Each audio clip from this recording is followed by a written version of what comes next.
Hello, everyone. If you like what I'm doing here, please consider subscribing, liking, and commenting. It would really help the channel out quite a bit. Thank you very much.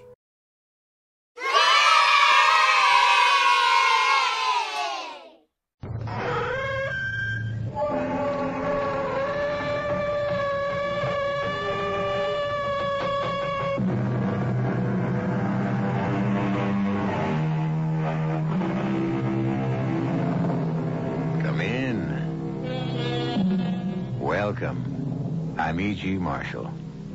How many authors, scientists, philosophers, and just plain folk like us have toyed with the idea of time as a fourth dimension? Theory upon theory, from the magnetic fields that open windows, from our everyday world to other worlds of the past or future, to the conception of all periods in time running concurrently like parallel rivers. That last, the theorem of Professor Jennings Andrews, who believed one had only to find the bridges to cross at will among the centuries between the past and the present, or from today to tomorrow. Hello, Steve McDonald speaking. Mac, it's Professor Andrews. Could you drop everything you're doing and come over to my house right away? Well, sure, sir, but what's wrong? It isn't Peg. No. Our girl is fine. It's just that it's time to... Mac, I've got to share my secret with someone, and who else but you? Your secret, sir? Mac, I think I've done it. The discovery of the centuries. In fact, I know I have. You're not talking about the bridge. Yes, but only to you. No one else must know until I can prove it beyond doubt. But I'm convinced. I have built a bridge across time.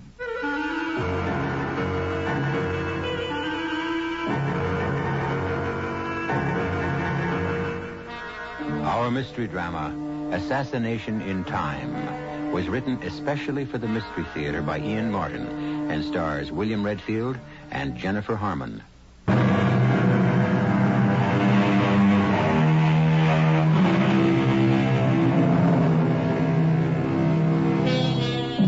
Professor Jennings Andrews may be a familiar name to you, even if you're not interested in the field of metaphysics. For some years now, he has been immersed in a secret project for which unlimited funds have been granted by a top foundation. He has become almost a recluse, except for his daughter Margaret, who runs his house for him, and his prized graduate student Steve McDonald. He has been virtually inaccessible, even in the past weeks, to them. Both of them are worried now as Mac presses the doorbell at his house in answer to the professor's elated phone call.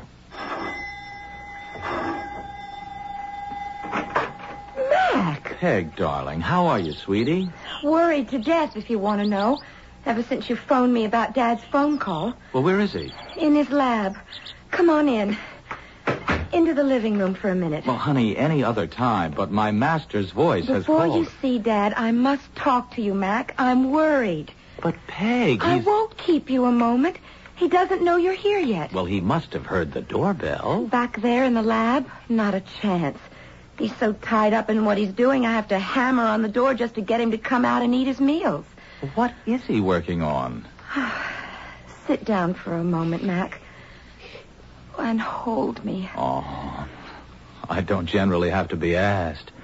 Hey, your hands are like ice. You got the shakes. I have this churning gut feeling.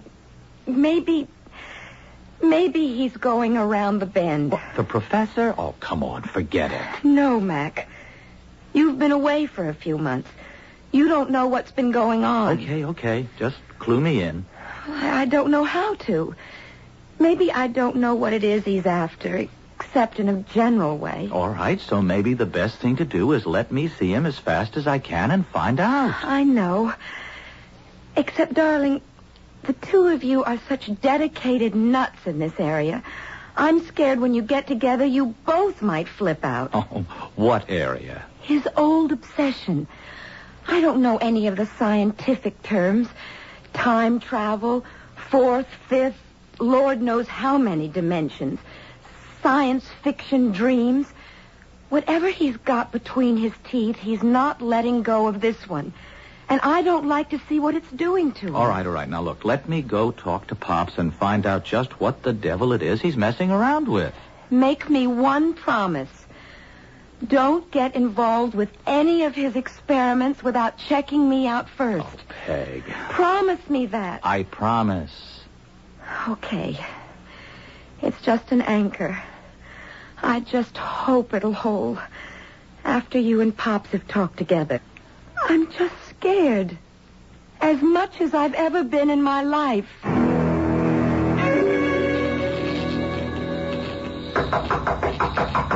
Professor! Hey, Pop! Hey, Professor! Oh, I'm sorry, Mac. I didn't hear you. I was monitoring by ear as well as eye. Well, Yeah. Come in. All right. I'm trying to get him stabilized, you see. I don't know where he is. He? Who's he? Marco Polo. Who? Marco Polo, the humanoid or robot or whatever you want to call him, stretched out on the astronaut's couch inside that isolation room there. I called him Marco Polo because he... Yes, but of course you can't see him now. Well, of course I can, Professor. There's nothing there. Although... Of course there's nothing there. I have him back in time now. But you can see the shape of his body where the restraining straps were pulled tight to hold him fast. Well, now, wait. I can see they're sort of shaped as though they were bound around something, but there's nothing inside. I mean, look, what's the trick? What holds them up like that? Some kind of magnet? Mac, that whole booth there inside is a magnetic field.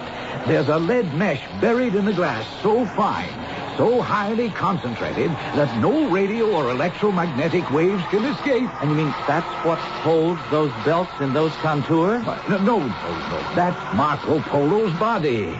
You mean he's invisible? Well, something like that. You can't see him, but in one sense he is there. Oh. But in another, he...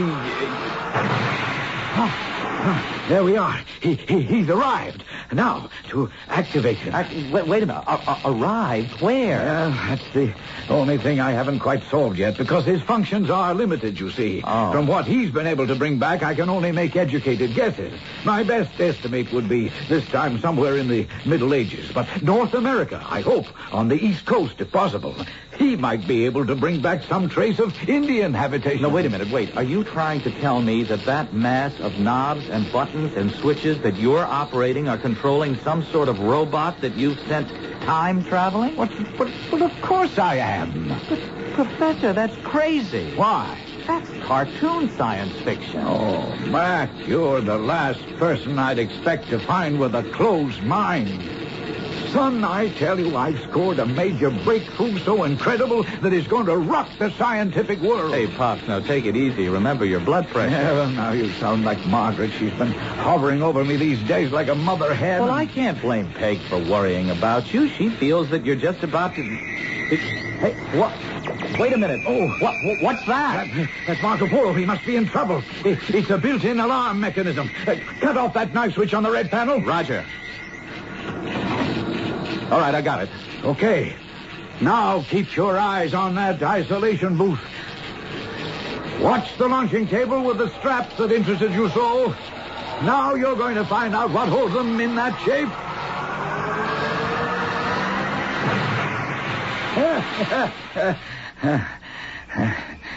Well, by damn, he's there. Just as you said he'd be. Yep. It's a good thing he's only a humanoid. Or all I'd have brought home through time would have been a dead man. You see what's sticking out of his chest? Yes, an arrow. Yeah. Well, I'm getting better.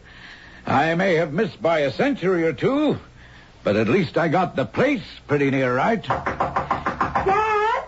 Mac, are you all right? It's fine, honey. There's nothing to worry about. No problems, honey. I don't want her in here yet. Yeah, but Pop, she's already... Dad, open this door and let me in. But I can't, honey. Now be reasonable. I'm in the midst of an experiment. Look, she's got to find out sometime. I don't want her to know until I've talked this through with you. But after this... You mean our friend with the arrow in him? Yeah. What I had in mind is this too risky. Look, Professor, give me a moment with Peg to cool her down, and I'll be right back to talk it out.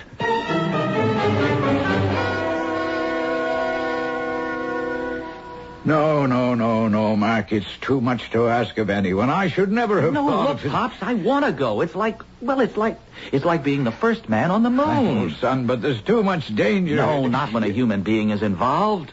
Poor old Marco there has only a built-in reactor to danger after it happens to him. A human could anticipate it and could, just get out of it in time. If you'll excuse the pun. I don't know, Mark. I'd go myself, but to orient you to the panels and all the controls and just how to balance and counterweigh them, that would take months. No, the right one to go is me. There's only one hitch that I can see. Oh, I'm way ahead of you. Whoever you are, wherever you are, you're going to have to actually replace someone who has already existed in history. Yes. And that may control just where you end up. But remember, if it puts you in any danger, or it's too difficult to maintain the deception, just activate the danger signal and I'll have you right out of it. If I am myself, now maybe I'll really be that other person. And all my today identity will be wiped out. Then what happens to whoever it is, or was, they might turn up here in the present. Ah, yes, but you see, that was the purpose of the straps. But nobody ever did when you sent old Marco Polo on his travels. Because he wasn't a living creature, just a machine. Oh. Still, might interfere with your return. It is a large hitch, you're right. And I have no right to ask you to take the risk. You don't have to ask me, Pops. I'm ready and straining at the bit.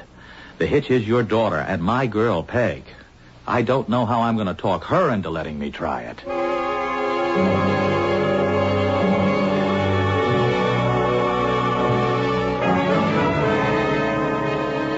I honestly think you're both kooky. Peg, this is a breakthrough in science that's going to make your father a figure in history that dwarfs Newton, Einstein... And you have to be a part of it. If I opposed you on this, if I stopped you, you'd never forgive me. Oh, no, don't put it that way, hon. I'm putting it the way it is. Our whole future depends on you taking a trip into the past from which you may never return. Oh, there's practically no chance of that. No, Mac, no hedging. Just like it is. Okay, you can have your trip, but on one condition. What? That I go with you.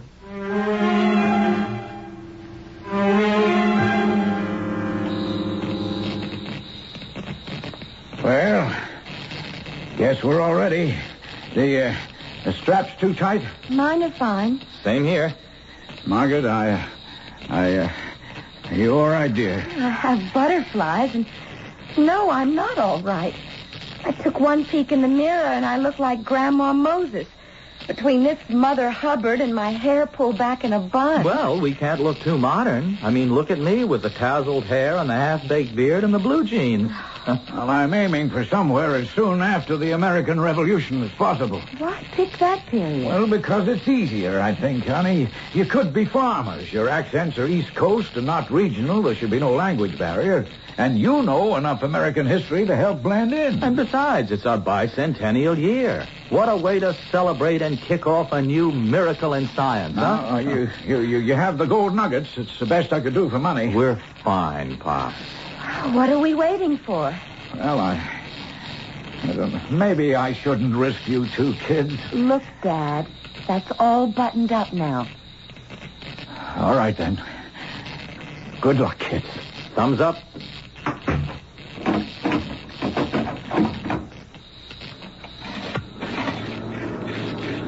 All right. I'm at the board now. I'm about to activate the field inside your room. Check me if there's any discomfort. Roger, Pops. You all okay? No reaction here. Everything normal. How is it now? Fine, Dad, fine. For Pete's sake, let's get this show on the road. All right. Here goes. And God help me to be in the right and to bring them to no harm.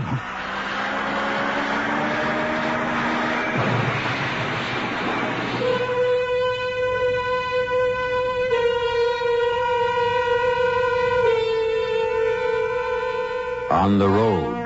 But to where?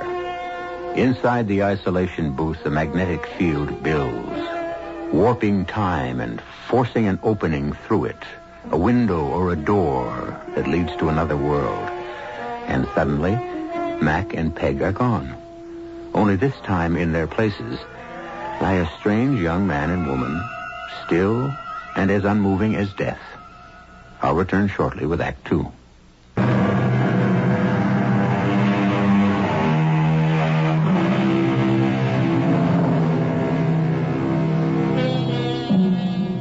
Through the lead-shielded glass, the professor peers at the two unmoving strangers bound by the straps to the couches. Reflexively, he takes a quick series of pictures with a special camera built into the booth. Because of the tightly woven mesh, it is hard to distinguish features, but both man and woman are dressed in nightshirts. Or are they shrouds? But other questions crowd the professor's head. Have Mac and his daughter replaced these two? If so, in what century? What year? What place? And alive or dead? Mac? Mac? Wake up. Well, what? Why? Peg? Well, that's just great. You make a dishonest woman of me, and you don't even know who I am. What do you mean? Just in case you haven't noticed, we seem to be in bed together. What? You're right. But where? Where are we? Well, I don't know. And while it's question time, what are you doing with that silly cap on your head? What cap? Wait a minute. Good Lord, I look like the old woman who lived in the shoe. And in that long flannel nightie, you look like you're well on the way to adding to that family. I'm coming back to bed. You shameless hussy. Ooh, I'm freezing. Ooh, you don't know how cold it is outside the blanket. Hold me. There. Is that better? Ooh, I guess. Yes. Well, now let's see. We seem to have replaced two other people in the year of our Lord, whatever it is. Say, look. What? There's a fireplace and some logs. I'm going to light us a fire and get the chill off this place. Well, how about that? Carpet slippers. There's a robe at the bottom of the bed. Yeah, I see it. Any way to light the fire? Yes, but hold your breath. Why? Old phosphorus matches. Lethal as all hell to breathe and probably stink to high heaven. Anyway, here goes. They work, though. Ooh. Wow. Phew. I'll open the window a little. Here. Are we in the country? Nope. City of some sort. Is it very early in the morning? No, the sun's up. I wonder where we are. Well, at least we know it's somewhere past the early 19th century. How? Well, matches weren't invented. At least the phosphorus match wasn't till like the 1830s. Hey, I think I can tell you where we are. Where? Come over to the window and look for yourself. It's marvelous. It's like Philadelphia, you know? No, wait a minute. Look out over there. Almost due south. Oh, why, sure. Even with that scaffolding around it, I can see what it is. It's the dome of the Capitol. So we're in Washington. Yeah, that's what it looks like. Let me think. The old dome was, the original one was copper over wood. Not this baby. That's cast iron. It must be the same one we have today. Only today isn't today. It's what, Peg? When did they replace the dome? Oh, brother. It's a good thing I've been teaching history in school this year. Let's see. They started it in 1856, I think. And it took nearly 10 years to complete, or 9, I guess. And it's darn near finished, so that would make it about, 1864, around there? Well, it wasn't finished till 65. I don't know exactly when. Oh, Mac, look. That must be the monument. What? The Washington Monument? Oh, no, it's less than a third the size. Well, they stopped work on it for about 25 years. Oh. Well before the Civil War. Look at that, Mac. Union soldiers. Civil War, all right. We're right back in the middle of history in the making. Oh, honey, we can't pass this up. Yes, but, Mac, darling, it's all out of whack now. Don't you see? We aren't us anymore. I mean, we're someone else, and we don't even know who. We haven't even got clothes. I'll bet we do. Now, let's have a look in that closet. And there's a carpet bag on the chair. And there's a jacket there, too. So there must be a wallet or some kind of identification. But what good would that do? I mean, even if they fitted us, how could we pretend to be someone else to people who must know us and would recognize us right away? Mr. and Mrs. Downing? Well, at least now we know our names. Yes? It's your landlady. May I come in? Well, I'm afraid I'm just dressing at the moment. Oh, I am sorry. It was just that I didn't have a chance to meet you when you arrived last night. I hope my daughter saw you comfortably settled. Why, yes. Everything is most comfortable. I didn't mean to bother you, but Anne said she had such a brief acquaintance with you that she had little chance to inform you about the habits of our little boarding house. Boarding house? I just wanted to let you know that we serve breakfast in the dining room on the main floor between 8 and 9. Oh, what time is it now? Just 7:45. I and the other guests will look forward to meeting you formally then. And forgive me if I've disturbed you. Not at all. You've been most helpful. Ask her name. Not at all. See you later. Mrs. No. No, it's too late, Peg. She's gone. Okay. This is our chance. Our chance for what? To see what we can do about establishing our new identities. To find out if we can risk going down to breakfast and get away with being who we're supposed to be over 50 years before either of us were born. Let's, with apologies to the real Mr. and Mrs. Downing, pour through their possessions and find out just who we're supposed to be.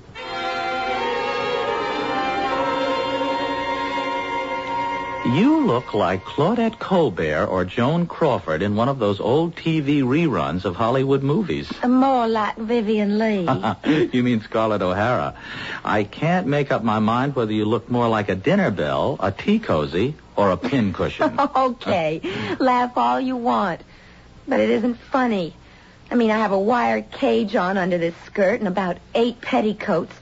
Oh, can you hook me up the back? Oh, sure. And I don't know what you're ashamed of. You look beautiful in a crinoline. I'm ashamed of someone else's clothes, someone else's identities, and prying into other people's private, intimate business. That's what I'm ashamed of. These two tragic people, guilty of nothing but loving each other and trying to expiate their sin with a suicide pact. It's another era, Peg. That was their solution. Was? Well, is, of course.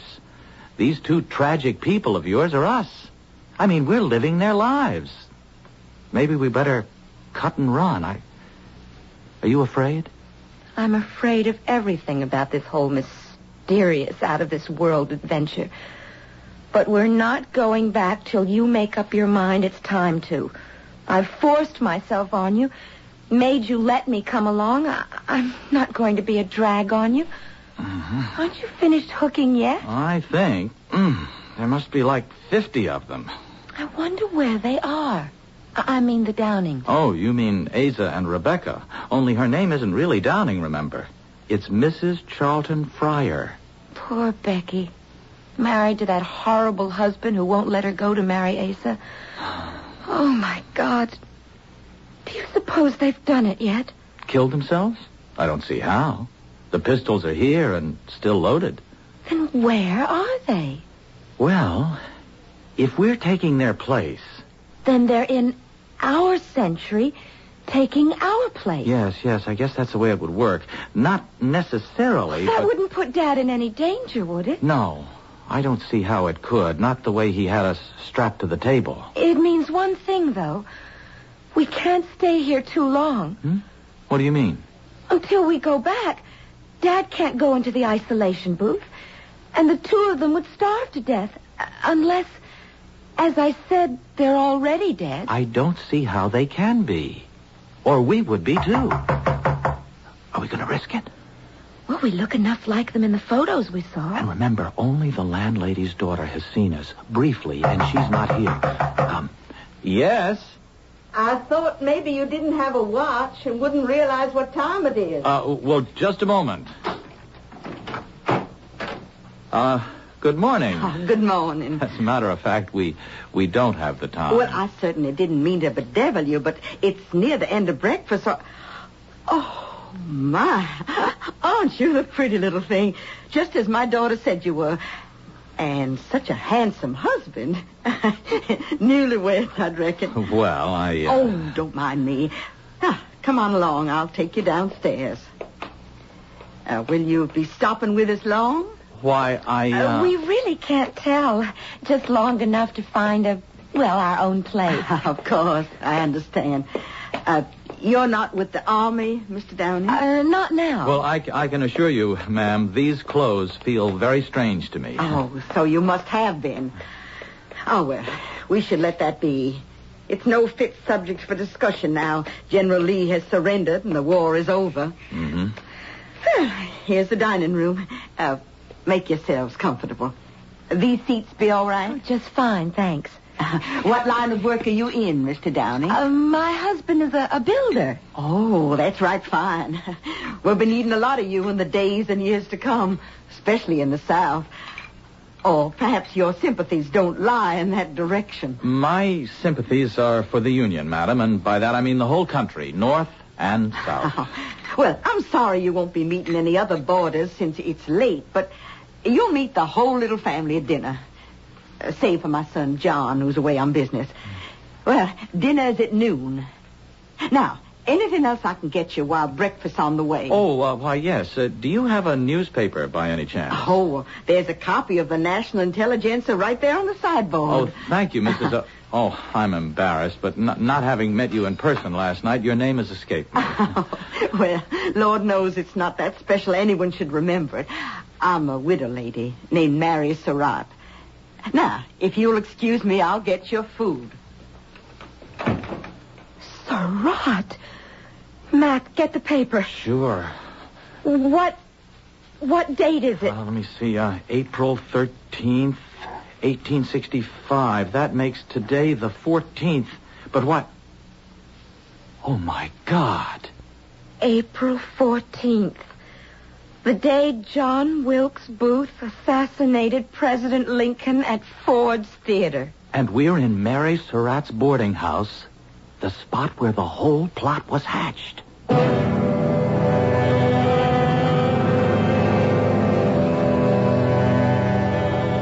If you or I had been in the position of knowing without a shadow of a doubt the dreadful thing that was to happen on this day, what would we have done? And how? That's the question that faces Peg Andrews and Steve McDonald, time travelers who have it in their power to change history. I'll return shortly with Act 3.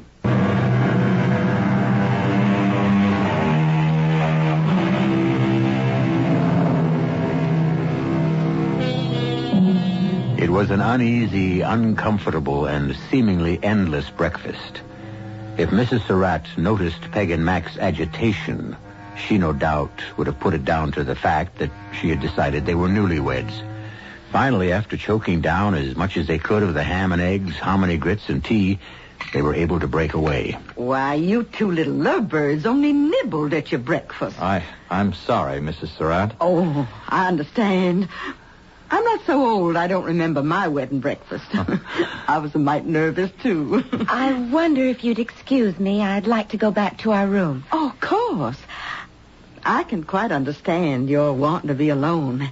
But I'll make sure you get called early enough to meet everyone and eat a good dinner at noon. Oh, perhaps you'd better not expect us for dinner today. No? Visiting friends here in Washington? No, we just want to have a picture taken and take care of a few errands, like going to the bank. Oh, Lord, don't you worry about that. I can see you're the kind to be trusted. But if you're having a picture taken, let me recommend Gardner's Studio. He takes all the honeymooners. And for the times, his prices are reasonable. Well, we'll remember that. And now, if you'll excuse us, we have a few things to straighten out.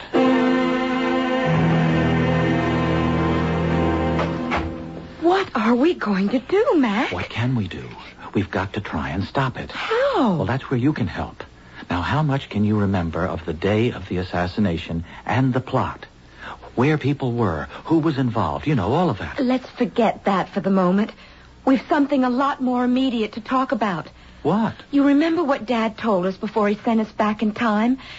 We can't interfere with anything or change anything because everything that had happened back where we were in 1975 depended on everything that had gone before it. So if we stop something major happening in 1865... No, major or minor, it would have to affect the time stream. That's what you mean? Yes. If President Lincoln hadn't been shot, our whole history would have been different. Which maybe wouldn't have been a bad idea. I can think of a lot of things we could have done without. Wars, depressions. Oh, there are a lot of things that were good, too. Like us, for example. You and me. If we try to change your time stream or whatever, we could never have met or even existed. But, Peg, we're together now. And there are other theories. Only if we could somehow stop Mr. Lincoln's death. We'd be signing our own death warrants. How? Well, you know what Rebecca wrote in her diary? The farewell note she left to her husband telling him of what she and Asa planned to do. Have her shoot him and then die by his hand. If we lock ourselves back here in time, we're signing our own death warrants. We don't know that for sure. It's a chance we're taking. To save Abraham Lincoln? Would you be willing to take it? Yes. As long as we're together. Okay. Then we're agreed. Now let's figure out how to do this. It isn't only Mr. Lincoln. It's Mr. Seward, too. Yes, the Secretary of State. But he didn't die, did he? No, he recovered. When Payne stabbed at him, although he was badly cut up, an iron brace around his neck and his jaw saved his life. Yes. Now who, what else? Well, a man named Asterod. I don't know. It was a German. I don't remember. He was supposed to kill the war secretary, Stanton. But he didn't have the nerve. Mm-hmm. There was another man named Gerald or Harold or something. But he got cold feet, too. He doesn't count. And, of course, Mrs. Surratt. But she really didn't have much to do with it, did she? They never really proved anything against her. Just that the conspirators had met at her house several times. Okay. There's only one thing to do. What? We're going to the White House and warn the president.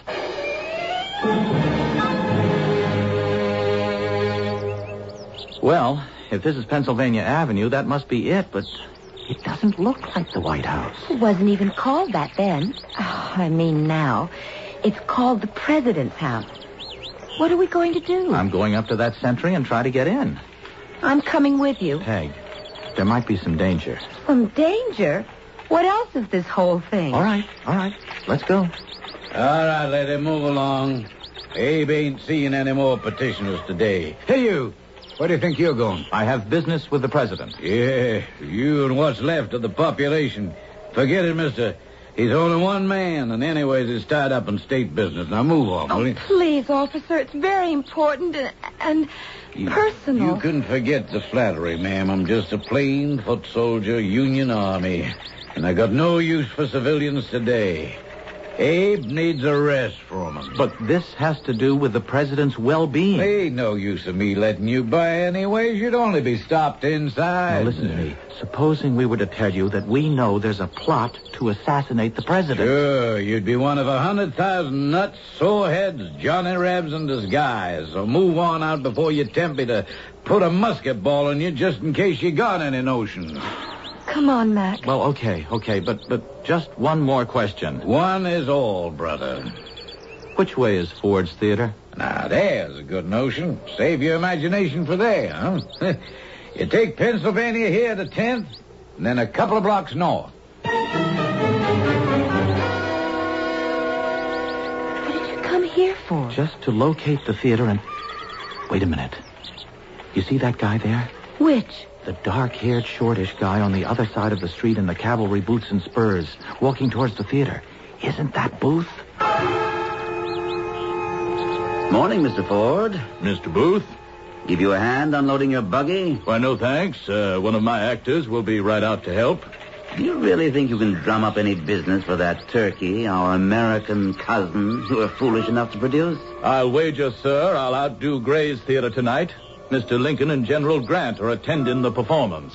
So, if it were my theater, I wouldn't give him standing room.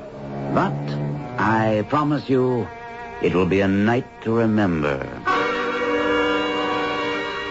Oh, I'd give anything to know what they're talking about. I'd have given a lot more to have brought the Downing's pistols with me and put a couple of shots into Mr. Booth. You couldn't be a murderer, Mac. Oh, I know. Anyway, it's too late now. Now what? We'll try Mr. Seward's house and Mr. Stanton's. Anyone, anywhere who'll maybe stop long enough to listen to us.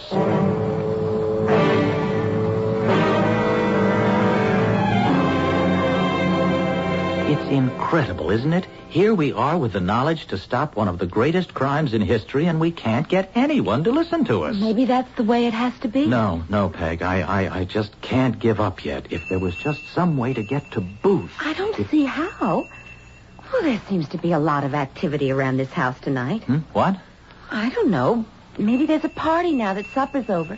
The front bell keeps jangling, and people keep riding up. Wait a minute. You don't suppose... Look, the conspirators must have had a meeting once they knew Lincoln was going to actually be at the theater. Now, if they were going to... Well, where else? Look out the window, Peg. Easy, boy. Easy. By God, that's what it must be.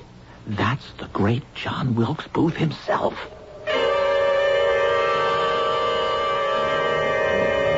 Can you hear what they're saying? No, not really. Just enough to know they're planning something. I heard the name Payne, though. Well, then it's the plot, all right. He's the one who... I want you, baby, to hold the horses. And Asterod, you will kill the Secretary of War, Stanton. Payne, my trusted friend, I leave the Secretary of State to you. You will make sure of Seward. Lincoln, I shall shoot through the head, and General Grant shall be dispatched with the knife.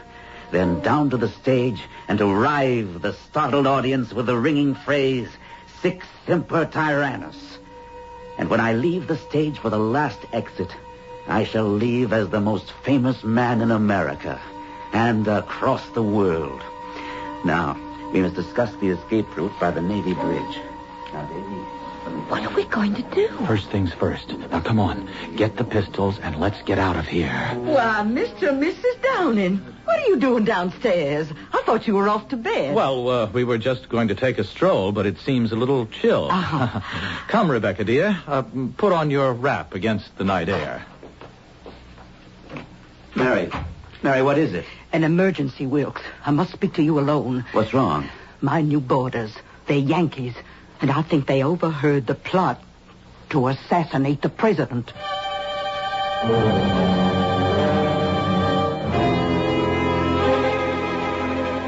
Where are we going, Mac? I noticed a little park on the way to the theater. Now, Booth will have to pass through there on the way. The others will have split by then. I'm going to ambush him. And nothing. Just keep him from getting to Ford's Theater tonight. At least it'll save the president. Here's the park now. What, Peg, what is it? Lover's Rest. That's where the Downings were going to commit suicide. Mac, look out! What is it? John Wilkes Booth. Get the alarm for Dad, quick. Are you the Downings? Yes. Are you John Wilkes Booth? Forget that. I will not let you stop the march of history. Nor I you.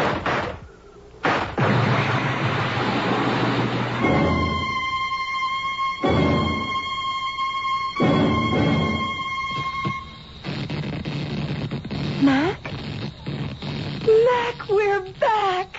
We didn't get shot? Or kill each other in that suicide pact? If anyone got shot, it must have been Asa and Rebecca.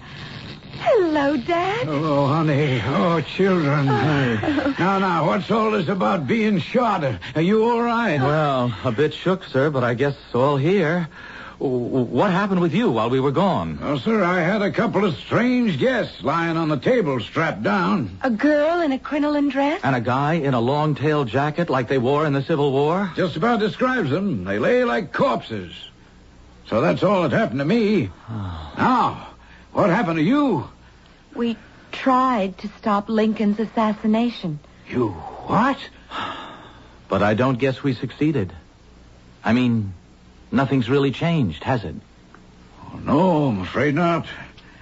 President Abraham Lincoln did get assassinated by John Wilkes Booth on April 14th, 1865, the way we've always known. Well, of course, darling. Nothing could change that. After all, it's history.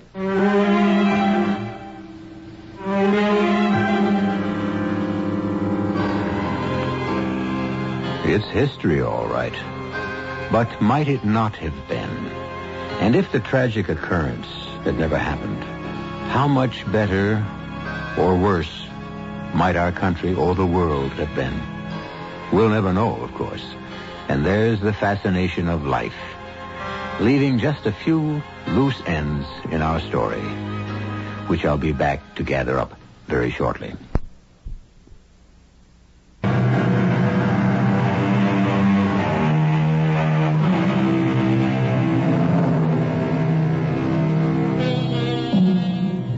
One final footnote. It is fascinating that in one of the Washington papers of December 15th, 1865, black bannered headline with the assassination reports, buried in the back pages was a small note that the bodies of Asa Downing and Rebecca Fryer had been discovered in what appeared to be a suicide pact. The item might never have made the paper except for the coincidence that the death tryst was so near the now famous Ford's Theater. Our cast included Jennifer Harmon, William Redfield, Ian Martin, Bryna Rayburn, and Gordon Gould. The entire production was under the direction of Hyman Brown. Radio Mystery Theater was sponsored in part by Buick Motor Division. This is E.G. Marshall inviting you to return to our Mystery Theater for another adventure in the macabre. Until next time, pleasant dreams.